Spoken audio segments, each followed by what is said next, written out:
makers and people who can see a brighter future and are willing to work for it. I'm really grateful to have been asked to speak here today and share some perspectives from my own work.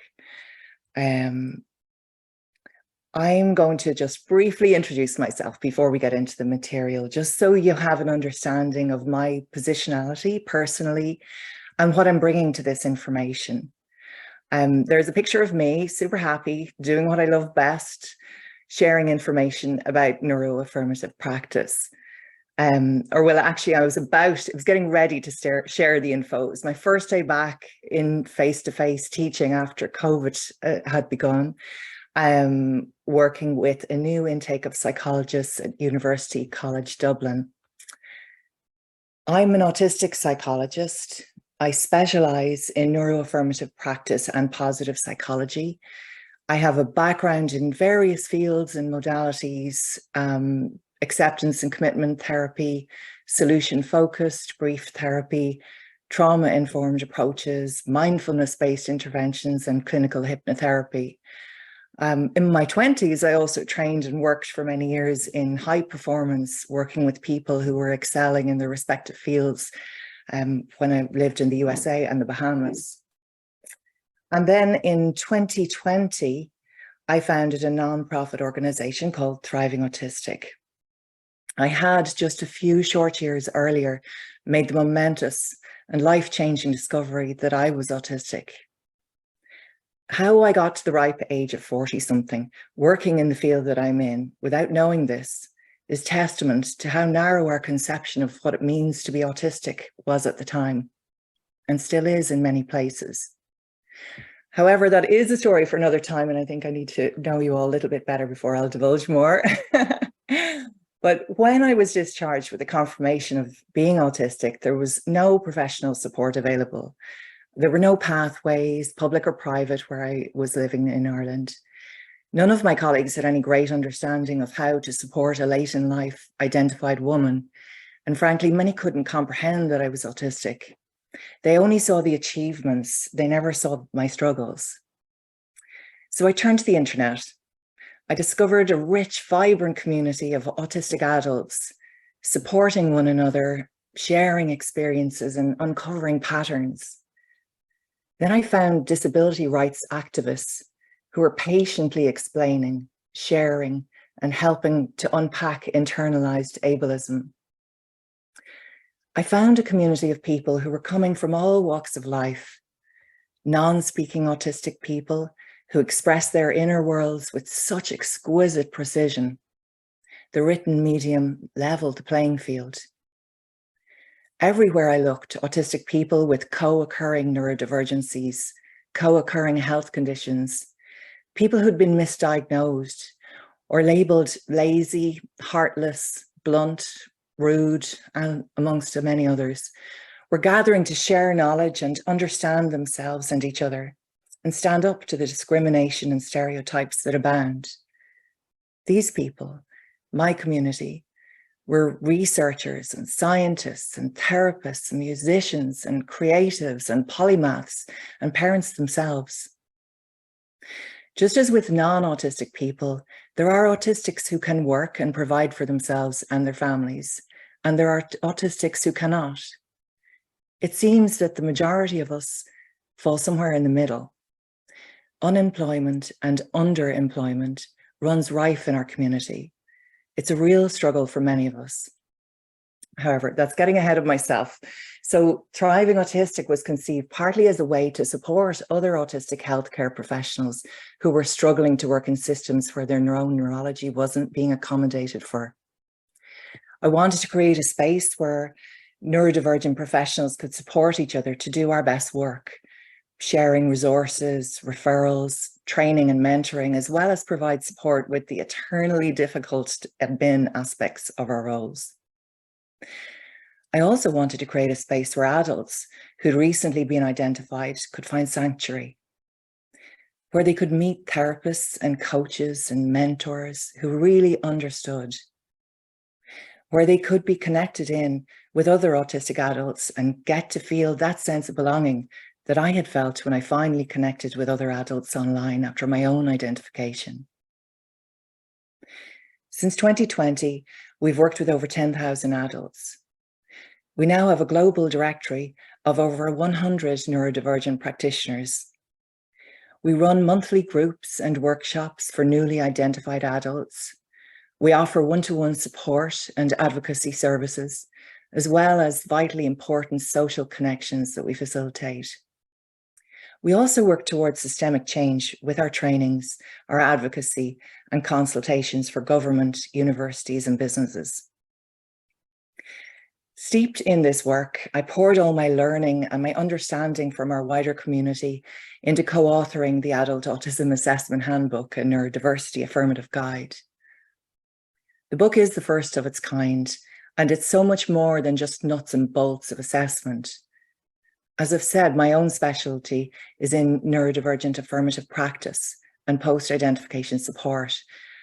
And my hope for this book is that it has captured a moment in time of the wider conversation right now. It's not a sales pitch. This is genuinely the truth. I'm so proud of the book and the work that my co-authors and I have put into it. Genuinely, I really wish everyone who works in the field could have a free copy. If I was the publisher and I had the money, I would do it, just so that we can help move this conversation further. It would be my absolute honor to be invited to rewrite it again in a few years, because we've all collectively moved the goalposts so much towards more progressive human rights-based approach. Okay, let's move on and get into the material. So in today's talk, I'm going to be covering the following in my brief guided tour around neuroaffirmative support. I have put a link in the chat to download the slides if you want them on your own machine. There's also a link there on that slide, and there's a QR code, I think it's called. So I'm going to divide this into 3 sections. Talking first about neurodivergent affirmative practice, then the importance of neurodivergent post-identification support, and then let's talk about what good support actually looks like. So it's crucial to recognize, though, that this is a fast evolving field, and it's necessary for us all to engage much more comprehensively with the concepts covered if we want to deepen our practice and offer truly neuroaffirmative support. And it's also worthwhile mentioning at the beginning that while many of these concepts will apply when working with various neurominorities, this info is focused specifically on supporting autistic adults primarily. So I also have a model that I've been working on that I'm excited to share with you later, but let's get started. So before we discuss supporting people post-identification, we really need to appreciate the lens with which we're viewing this work through. And I will be bringing us on a whistle-stop tour through some of our primary models for neuroaffirmative practice. In the next few slides, we're going to cover the neurodiversity model, epistemic justice, and models of disability, just so that everyone is on the same page and we have a concrete understanding of our positionality when we're taking this approach. A few terms, though, first of all. Neurodiversity is an umbrella term that describes all of us. It's not a person with neurodiversity or a neurodiverse person, because that would be like saying an animal with biodiversity or a biodiverse plant. It's just not accurate. We're all part of the overall diversity, and you will see this mistake everywhere, even in huge organizations. Neurodivergence is diverging from the typical, and neurodivergent is a person who is not neurotypical. So the human rights-based neurodiversity model encourages us to appreciate the rich tapestry of neurological differences and ways of experiencing life as part of natural diversity among humans. Our first point here, recognition and respect for neurodivergence. When we adopt this perspective, we're shifting away from viewing differences between neurotypes as being inherently wrong or in need of fixing, and instead we view them as merely different ways of being. Just as we appreciate the interdependence and importance of biodiversity in nature, we also appreciate the interdependence and importance of neurodiversity in humans. Second point is the creation of inclusive and accessible environments. Our shared environments should be designed with an intrinsic understanding and acceptance of the variety of human experience. This includes things like adapting teaching methods in schools, accommodating different work styles in the workplace, and ensuring public spaces are accessible and non-discriminatory. Everyone has a right to participate fully and equally in society, And this can only be achieved by making our environments conducive to all types of neurological experiences. And our third and final point is the protection of rights and advocacy. This is crucial. The rights to equality, self-determination, and dignity are fundamental to all people, neurodivergent or not. We need to protect these rights both legally and socially, and stand up against any form of discrimination. Advocacy from both neurodivergent people and their allies is a critical part of this process. Furthermore, strong community support structures are crucial for providing resources and aid when needed. We're moving in now to a really quick journey through the models of disability so that everyone can consider their own positionality on this. We're looking today at three significant ones: the medical model, the social model, and the biopsychosocial model or biosocial model. So starting with the medical model of disability, this model, it originates from a clinical perspective, and it tends to view disability as a problem that belongs to the individual. It sees disability as an abnormality that needs to be fixed or cured.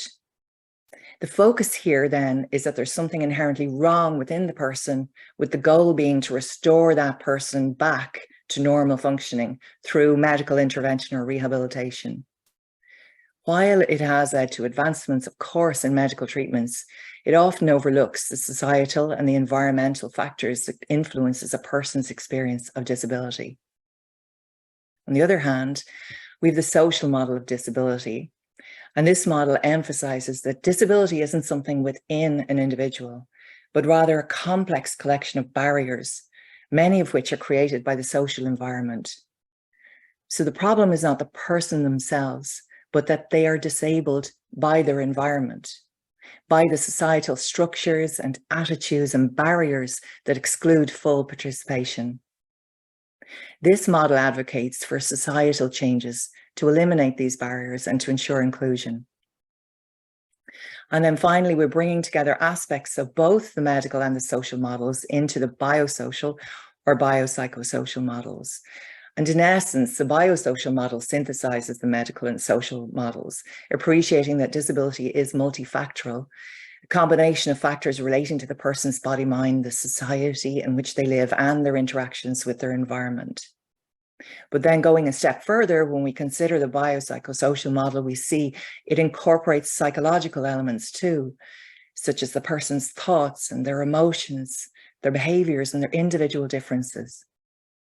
By considering all of these components, biological, social, and psychological, the model sees disability as a complex interplay between these factors. It is important to understand the different models, as they will significantly influence your work in post-identification support. Most of us have been brought up steeped in the medical model and believing that that was the only appreciation and understanding of disability. So it's really worthwhile spending the time to unpack and learn and comprehensively understand these different models if you already don't, so that you can unpack your own biases and become more aware of them when moving into this work. It is an evolving topic, and right now the discourse among the autistic community online that I'm seeing and in discussions I've had is that we're predominantly disabled by and disadvantaged by our environments, but that there is still some room for nuance. For instance, some of us, regardless of what universal accommodations are made and adaptations, we may still struggle to access areas of society, crowded concerts, or have sensory distress when necessary healthcare interventions are performed. It's really crucial to note that acknowledging and valuing neurodivergence doesn't negate the reality of disability. So I'm going to delve into a really fundamental but often overlooked concept: the inherent value of disabled life and neurodivergence. First, let's be clear. Acknowledging neurodivergence does not deny disability. In fact, many neurodivergent individuals, myself included, often face significant challenges in a society designed primarily for the dominant neurotype. But these challenges don't overshadow our fundamental right to determine what a successful life looks like for us. Which brings us to our second point: success is subjective.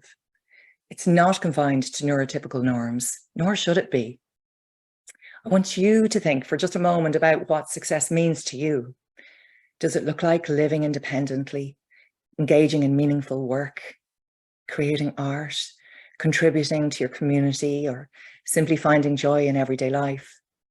Or maybe it's something entirely different, unique to your experience.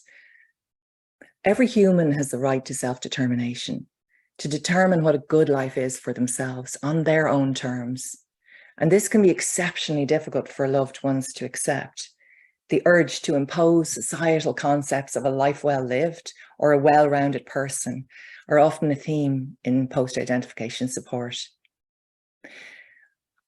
So it's also important now to just for a moment pause and reflect on a concept that has emerged within discussions around neurodivergence, and that is around creating a hierarchy of abilities. And this is trigger warning. You may have come across phrases like superpowers, high functioning, differently abled, or the tendency to be anti-labels. While on the surface, this may all seem very empowering, I ask you to consider, are we unintentionally upholding neurotypical standards? I have a lot to say about that topic, but we don't have time for that today. But the labels are also inaccurate, and they actually miss entirely the lived nuanced experience of the vast majority of autistics. They deny agency to those deemed high support needs, and they deny support to those deemed higher functioning. In neuroaffirmative practice, we appreciate these nuances and we work towards unpacking and unlearning these neuronormative standards in our lives and in our work. Epistemic justice, again, there's a huge amount that could be said here, but all I'm going to say is it's incredibly important for us to understand that autistic people, neurodivergent people, have faced such injustice. And what we do within neuroaffirmative practice is we place the person back as the expert in their own lives, in their own understanding. We listen to their narrative, we believe them. We believe them as the knower of their own reality. That goes for support, that goes for assessments. If you read our book, when we do go into the nuts and bolts of how to conduct a collaborative adult autism assessment, this is the core of it. We believe the person about their own internal experiences. The source of their knowledge of themselves is valid and it deserves to be valued. It may take some time for a person to trust you and themselves if you're working with them post-assessment support enough to express what they really understand about their experience, because they've usually spent a lifetime being told that what they say is wrong. They say it's too hot outside when it's snowing and you insist they wear a coat because you're right, but actually they may have a completely different sensory experience and it is too hot for them when it's snowing. So it may take a lot of time to unlearn that they can actually be with someone who can trust them, that they are the expert in themselves. And that work is so privileged, such a privilege to be a part of. We're going to discuss the need briefly now for post-identification support. And again, focusing on autistic adults. But first, just for a moment, I want to discuss the language I'm using. I'm using the term identification, I'm sure you've noticed, in place of diagnosis or assessment in most of the cases. And that reflects a key understanding in our neuroaffirming approach that being autistic isn't a condition that's conferred by a clinician in a moment of diagnosis. It's an inherent part of a person's identity that's always been there. When someone attends a clinician and gains a formal diagnosis, or when someone self-identifies as autistic, it's not the beginning of them being autistic, but just a confirmation of who they've always been. It's a crucial, crucial moment in that person's life journey. At its best, with a collaborative neuroaffirmative clinical assessment process, it can be a moment of recognition and validation, an affirmation that can lead to greater self-understanding and a sense of belonging within the autistic community. So why do we need neuroaffirmative post-identification support? Well, whether it's through professional identification or through personal insight, this period marks a turning point. a time of understanding and self-exploration, and the embrace of an identity that brings new perspective to one's experiences. It can be a moment of profound personal significance as it provides a framework to better understand oneself, and it offers a community of shared experiences and understanding. Think of it this way. The person has embarked on a journey seeking confirmation for various reasons. Maybe they sought clarity about their experiences, or maybe they needed access to certain supports or disability accommodations. The motivations are as diverse as the people themselves, although there are some recurring themes that we have found in Thriving Autistic after working with over 10,000 people. It's during this post-identification period that people start to integrate this new understanding of themselves into their daily lives, and it can be really challenging to navigate this phase alone. The whole sense of self and understanding of the past experiences and the meaning that has been made of those past experiences has all been shaken. This is where post-identification support can step in. With the right support, the quality of life and the well-being of autistic people can be significantly enhanced. So let's move on to part 3 and see what good post-identification support could look like. This quote here by Dr. Nick Walker from 2020 really summarizes, I believe, all that's been said so far by me. In terms of discourse, research, and policy, the pathology paradigm asks, what do we do about the problem of these people not being normal? Whereas the neurodiversity paradigm asks, what do we do about the problem of these people being oppressed, marginalized, and or poorly served by the prevailing culture? So hopefully after reading Nick's quote, or perhaps you already know this, it's clear why we are seeing the positionality of the therapist as being vitally important. It's essential to both be a reflexive practitioner as well as an informed practitioner. Reflexive in that if you don't share the same neurotype as your client, all your assumptions about them and their motivations will be coming from your own perspective, of course. And remembering Milton's double empathy research, they will necessarily be flawed. So goals must be then co-created, and you must have epistemological humility. Be an informed practitioner about autistic experience and theory. Let go of normative expectations and goals. They won't serve you on this journey. Educate your client about autistic experience and theory if they are not already. Connect them with others who share the neurology. Be alert to internalized ableism, both in yourself and in them. They most likely will have lots to unpack from living a life trying to be something that they're not, and then likely beating themselves up for never being quite able to do it. Be careful though when co-creating goals that they're not neuronormative. Sometimes because of internalized ableism, our clients will want goals that will keep them masking, oppressed and marginalized. With gentleness and humility, help them unpack these. As therapists, healthcare professionals or practitioners, we need to understand common experiences such as masking and autistic burnout, interoception and alexithymia, synesthesia, communication preferences and autistic body language, autistic developmental trajectories and autistic culture. Intersectionality and minority stress are vitally important. We need to deeply understand these if we're to support the person's journey to self-understanding and authentic living.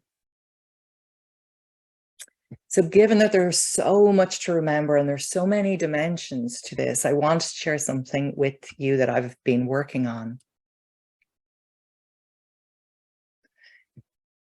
It's a model that I'm working on, and I'm calling it the Integrated Intersectional Neuroaffirmative Model of Post-Identification Support. It's very long right now, but it's still a work in progress. It's a framework designed to improve post-identification support for autistic adults. And actually, I'm really excited to be sharing it with you wise people today, because I'm hoping to learn from our conversation later how useful it might be and what changes I'll need to make to maximize the usefulness. The model builds upon the principles of the social ecological model, intersectionality theory, and neurodiversity. And we're going to view it through the social and psycho elements of the biopsychosocial model of disability. You'll see there in the heart of the model, we have the person. And here, post-identification support involves supporting people to process this new understanding of themselves. I'm going to move on to my next slide, which is just adding on a little bit about what we work on in each level. It's not as, I need help with my graphic designer to fix it, but it'll give you an idea. It's just, I'm adding in these little labels there for what are the actual parts that we tend to work on when we're working in these levels with people. So in that individual level, you'll see it's often about unlearning internalized ableism and understanding theories like the double empathy problem, which, as we know, illuminates that communication struggles between autistic and non-autistic neurotypes aren't the burden of the autistic person alone. At this level of support, we also recommend working with allied professionals like occupational therapists, so a person can understand their own sensory experiences, their challenges and their joys, so they can adapt their environment. Furthermore, it's about helping people understand common autistic experiences they may be having, such as autistic burnout, masking, camouflage, alexithymia, interoception differences, synesthesia, fostering a self-understanding, a positive autistic identity, and some self-advocacy skills. Of course, there's an entire body of work around their thoughts and their emotions and their feelings about the confirmation that they are autistic. So all of this is very fluid, multidimensional work, all of these individual elements weaving together collaboratively during the course of your time with the person. Moving outward then to the interpersonal level, common areas that we work on in this area of post-identification support would be unmasking, disclosure to family, friends, or work, increasing awareness of sensory differences, helping both the person and their close ones understand the equally valid yet different ways of experiencing the world. Autistic communication is another primary area of focus, unlearning the norm that the dominant communication style is the correct one, and embracing the journey, the deeper understanding of autistic communication styles and cross-neurotype communication can bring to a family or a couple. Crucially important too, with both sensory and communication differences, is managing the ever-fluid nature of competing needs within a family or a couple. For example, you may have a parent, an autistic parent, who needs a lot of quietness around the home. You may have a child, autistic or not, who's very loud. So these needs may be competing, and it's not always a concrete answer. The parent cannot always have just headphones on to keep silent. The child can't be asked to be quiet. So there's a very fluid nature of this. Then we reach the organizational level. And here in Thriving Autistic, and it will depend on your individual roles as clinicians or as therapists, what elements of this model that you can engage in. But with the organization level, what we're doing is we're supporting individuals to self-advocate. We help them to make sure their unique needs and strengths are recognized and accommodated. That might look like providing supporting letters for necessary disability adjustments in environments like workplace, health, or educational institutions. We've been engaging on this level since we began in 2020. In Ireland, for example, for the past 3 years, lecturing on the doctoral programs for new ed and clinical psychologists, training public healthcare teams and private practitioners on this neuroaffirmative practice and support piece. Beyond the organizational layer, obviously, are then the community and public policy levels. And here, advocacy and systemic change becomes critical, ensuring that communities and societal structures are inclusive, understanding, and supportive of neurodivergent people. We've begun to engage further in this area, and it's an area we would like to develop further. Overlaying these layers, we see intersecting identities, the crucial identity of race and ethnicity, and how that impacts on an autistic person's experience in every level, from barriers to accessing a diagnosis, to perhaps it being unsafe for them to unmask rather, in certain domains. You think of the harm that happens to young Black men, and how young Black autistic men, it would not be for many of them safe to learn how to unmask and to openly and freely stim and move their body in certain environments. So there is a massive piece of work around each of these elements of our identities, our race, our ethnicity, our gender. I see I'm coming up to my time, so I'll hurry up, but there is such a huge piece of work also around gender. We know that a large majority of the autistic community that has been identified are members of the queer community also. And also there are a large number of trans autistic people. And due to ableism and everything that we have spoken of earlier, if a trans autistic person goes to look for affirming care and it's understood they're autistic, they're most likely going to be denied that care because it is assumed through the medical model viewpoint that if the person is autistic, they can't actually know what their gender experience is. So this denies them agency. It's entirely wrong. And so we can see at every level here, the different intersectional identities that we hold have to be accounted for in any framework, I believe, in this day.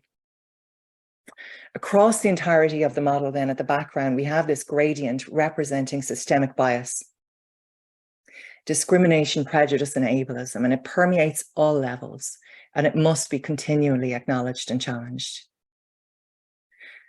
So my goal with this model is to hopefully foster a holistic understanding of the autistic experience and to help guide us in developing more comprehensive, individualized, and effective support systems for autistic adults, taking all of these considerations into account. As we move forward, let's remember that the journey towards effective post-identification support is a shared responsibility.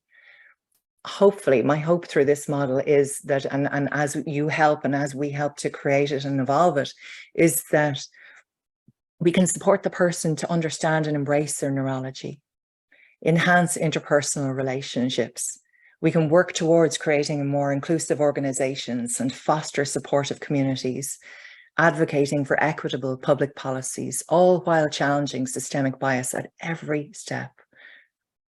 Our collective efforts can pave the way for a world where autistic people are understood and respected and supported across all aspects of life. It's been an honor to join with you today as we together work to create change, and let's continue to seize this opportunity. Thank you so much.